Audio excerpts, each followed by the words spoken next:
Fala aí, pessoal, tudo bem com vocês? Vamos falar um pouco sobre o PVBI. Vocês têm acompanhado aqui no canal eu falando sobre os vídeos de lajes, que os fundos de laje estão sofrendo bastante. Fiz o vídeo sobre o HGRE, que eu falo que é um dos fundos que tem um dos fundos da CSHG que ela tem mais desafio, e sempre coloco de lado o PVBI. Porque é um fundo de laje espetacular que vem se mostrando cada vez mais eficiente e meio outlier dessa pegada de fundos de laje. E eu vou mostrar para vocês que, inclusive, existem boas perspectivas para as lajes agora em 2024 para 2025. Obviamente que a gente tem que acompanhar, é um segmento muito complexo, né? Até porque vocês pegarem as lajes KNRI, a parte do HGRE, o BRCR, são ativos que vêm sofrendo com vacâncias acima de 20%, e o PVBI vem na linha contrária, mostrando ser um ativo excepcionalmente resiliente. E, pessoal, eu vou mostrar para vocês o quanto eu acho que o PVBI tá barato ainda. Obviamente, isso aqui não é recomendação. Recomendação eu só faço para os meus alunos. Aliás, se você quer participar da próxima turma, se inscreva aqui embaixo. Mas eu vou mostrar o porquê que eu acho que o PVBI tá barato ainda, e mais uma vez deixando claro que isso não é uma recomendação, tá bom, pessoal? Então vamos lá para o relatório gerencial agora de dezembro, desculpa. Aqui, pessoal, eu vou fazer. Ele acabou de terminar a quinta emissão, e vou mostrar alguns pontos muito interessantes desse fundo. Então aqui, como eu já falei para vocês, a taxa dele é de 1% ao mês, não tem taxa de performance, muito bacana, é uma taxa bem tranquila. Aqui, patrimônio líquido dele, 1.700 bi, já incluindo os 500 milhões, 500 e poucos, né, da quinta emissão, quarta e quinta emissão somadas, né, acho que era 1.2, o patrimônio dele agora está 1.7, valor de mercado 1.80, 1 bi e 800, ele está um pouquinho valorizado em relação ao patrimonial, mas ainda, para mim, isso aqui está ridiculamente barato. Vocês vão ver o porquê que eu acho isso. Aumentou bem a liquidez. Obviamente ele está com valor de caixa, mas embora os recursos da quinta emissão praticamente já foram alocados, isso eu gosto bastante quando o fundo ele aloca rápido a parte de emissão, e 136 mil cotistas aumentou um pouquinho, até porque na questão da emissão, a gente já vai falar um pouquinho sobre ela, ela já estava com destino certo. Então, inclusive eles fizeram a quarta emissão, não conseguiram atingir o volume que eles queriam para comprar o Dewan e o Veracruz, aí fizeram a quinta emissão, captaram mais de 500 milhões e conseguiram fazer as aquisições que eles estavam querendo. Então, rendimento de 70 centavos por cota, 8.1 de dividend yield, sobre essa cota patrimonial. Gestão comercial, não houve movimentações da carteira de locatários, mas eles colocam aqui que eles assinaram um novo contrato de locação de formato típico com a empresa Monte Bravo no ativo Dewan, já na parte, considerando a parte nova já da aquisição da nova parcela, eles já estão colocando aqui, e fez com que a vacância caísse para 7,5, porque ele tem uma vacância e caiu, isso é muito importante, mostrando mais uma vez que ele vai meio na contramão. Você pega fundos com vacância de mais de 20% e ele com menos de 8% de vacância, ainda por selagem, né? A parte de gestão operacional e obras, a gente ainda está falando do Union, vamos ver se agora em janeiro de fato entrega. E aqui na parte do próprio Union também, a questão de 3 contratos de locação, isso aqui já foi falado nos vídeos passados, que já tem 15% do edifício alugado já para iniciar agora a partir de janeiro, embora ele tenha carência, né, até outubro de 2024, mas já está alugado. Isso que é importante. A parte de sustentabilidade, isso aqui é até legal, eu vou falar um pouquinho sobre o Veracruz, essa questão da parte de ESG. Eu sempre venho falando isso para vocês, o quanto é importante isso. Bom, vamos lá, agora vamos falar sobre a quinta emissão. De fato, eles conseguiram captar o dinheiro que eles queriam, fizeram para compra tanto do Dewan quanto do Veracruz, obviamente não é inteiro, né, são porcentagens. O Dewan, se eu não me engano, ele tinha 14%, agora foi para 58%, ele comprou 44%, e o Veracruz, acho que agora eu não lembro de cabeça, mas a gente vai ver daqui a pouco. Então, foi a compra desses edifícios. Aqui a parte do Dewan, eles compraram 6 mil e 15 metros quadrados, 195 milhões foi o utilizado, pagaram 32.841, e aqui, pessoal, um ponto interessante, eles pagaram 32.841 metros quadrados, e no caso do Veracruz foi um pouco maior, por quê? Deixa eu pegar aqui, por quê? 40.800 metros quadrados, porque aqui a gente está falando de um prédio AAA, e o The One é AA, ele é uma categoria a menos. Então, obviamente, ele é mais barato, mas aí a gente pega aquele vídeo, essa situação que aconteceu, deixa eu mostrar aqui para vocês. Eu já vou mostrar um ponto aqui que eu quero mostrar, a parte da compra do imóvel do Itaú, que ele pagou 1,5 bi, muito próximo dos prédios do VBI, né, do PVBI, pagou mais de 64 mil reais o metro quadrado. E o que eu quero mostrar isso para vocês? Esses pontos aqui, ó. Mercado imobiliário de Londres aposta no retorno de escritórios. Isso aqui foi agora, de dezembro. Mercado corporate de São Paulo surpreende com absorção líquida recorde de 136 mil metros quadrados. Lembra o que é absorção líquida? É você pegar num determinado período de tempo o que tem de locação e o que tem de saída. A diferença entre o que tem de devolução e o que tem de locação. Então teve uma absorção líquida recorde positiva de 136 mil, mostrando que os escritórios estão voltando. Mas olha só onde a gente está falando. Na parte nobre de São Paulo, onde está o VBI. Então, isso é muito importante vocês entenderem, que a gente tem que...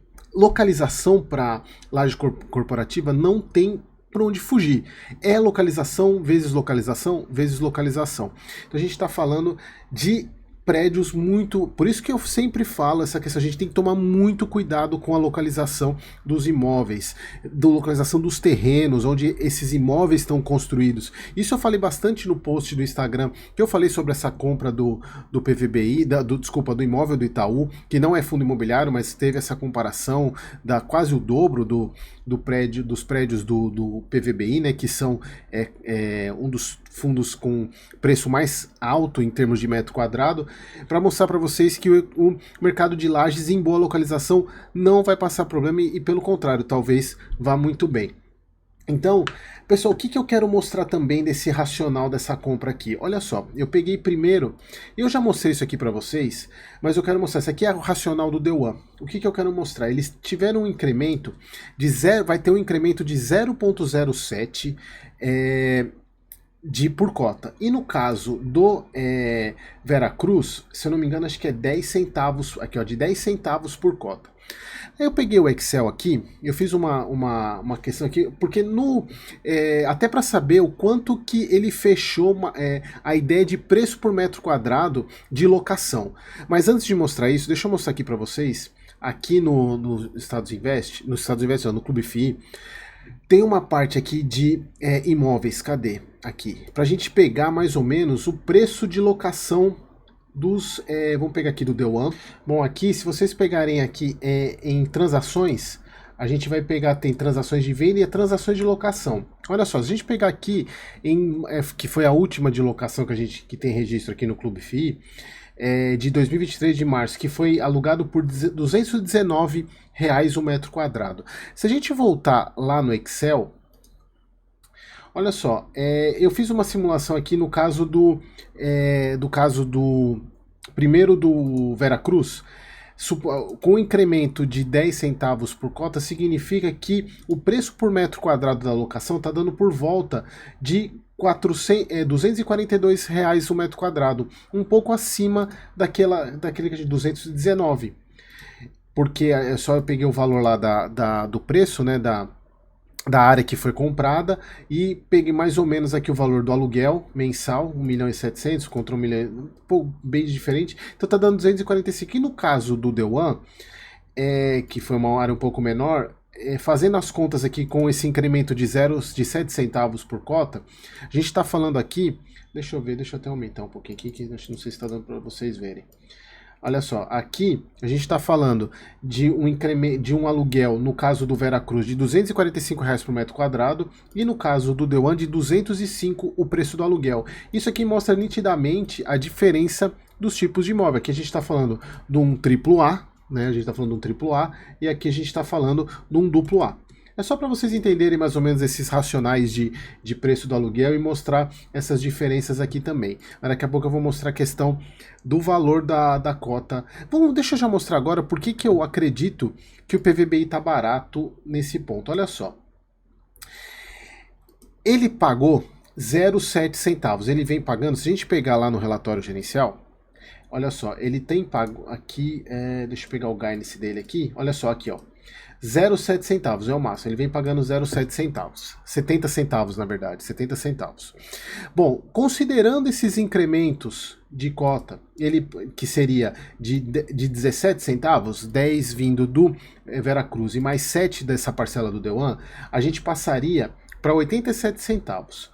Se a gente pegar o preço da cota dele hoje, que é 103, eu arredondei para 103 reais. 103 reais. Daria um dividend yield anual de 10,14. E ele está pagando, que é a média da parte de lajes, 8,1. Então, o que acontece? Esse valor aqui não muda. O que vai mudar? Olha só, se a gente subir para 120 reais a cota, olha para quanto que vai. 8,70. Vamos subir para 125. 8,35. 130. 8,03. Então a gente está falando aqui de uma possível valorização desse ativo para uns 125 a 128 reais. Obviamente, pessoal, que isso não vai acontecer de uma hora para outra. Mas eu só estou mostrando para vocês o quanto que eu acredito que o PVBI ainda está barato a 103 reais. Porque ele vai ter um incremento de renda daqui a um tempo. Obviamente que isso não vai ser de uma hora para outra. Tem o período de carência lá do Veracruz, como a gente viu. Mas é importante que vocês entendam aqui, inclusive tem o próprio, a parte de levando em conta, aqui no caso do Deuan também, tem a renda mínima garantida, tem no caso do PVBI que também tem renda mínima garantida. Então, pessoal, tomem muito cuidado, mas o que eu quero dizer é o seguinte, ele ainda está barato. Se vocês pegarem, inclusive, fazendo a conta de preço por metro quadrado que ele está sendo negociado e o preço do metro quadrado que ele está comprando os ativos, para mostrar o quanto que esse fundo ainda está barato. Mas lembrando, pessoal, isso não é recomendação, não estou recomendando aqui, eu só faço isso para os meus alunos, mas é mais para vocês entenderem o porquê que, na minha visão, eu acredito que esse fundo ainda está barato. Bom, voltando aqui para o relatório, então aquilo que eu mostrei, né, ele tem pagos 8,1 de dividend yield anual, então aumentando esse valor com o preço da cota atual, ela vai subir, isso é natural. Então só para vocês verem isso. Então aqui falando já da quarta emissão, ainda não tem a quinta emissão do fundo. A parte de liquidez, ele vem aumentando um pouquinho o número de cotistas. Aqui ainda não está considerando as novas aquisições, tanto o Veracruz quanto o Deuan, que o Deuan foi para 58%. Então só para vocês verem que ainda tem essa questão. A parte de São Paulo aumentou. Aqui preciso ver, provavelmente não deve alterar muito, porque comprou o Veracruz, em termos de áreas é muito parecido que eles compraram de área, um é 7 mil, outro é 6 mil, então não deve alterar essa questão de distribuição dos imóveis, porque o Veracruz é AA e o Deuan é AA, então não deve mudar isso.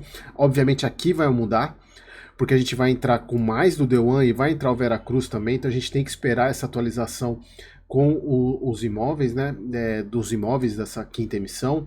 Aqui, a parte de reajuste, a gente tem que ver, vai ter reajuste de 53% em abril, a gente tem que acompanhar isso. Revisional, uma cacetada de revisional agora, 74% de revisionais, então mais um motivo para eu acreditar que ele está barato. Então, pessoal, daqui a uns 6 meses, não, vai. Daqui em dezembro, voltem a me cobrar o preço desse fundo, tá? Ai, mãe de Ná. Bom, pessoal, então aqui, só pra gente fechar essa questão, não tem muito que a parte lá do Union, que provavelmente já vai entregar agora em janeiro, vamos ver no próximo relatório se vai ter alguma questão.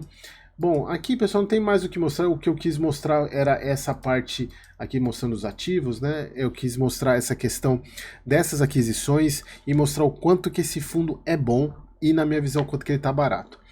Então, mais uma vez, pessoal, isso não é recomendação, não estou recomendando que ninguém compre aqui, até porque eu sempre falo isso, laje corporativa é uma caixinha de surpresas.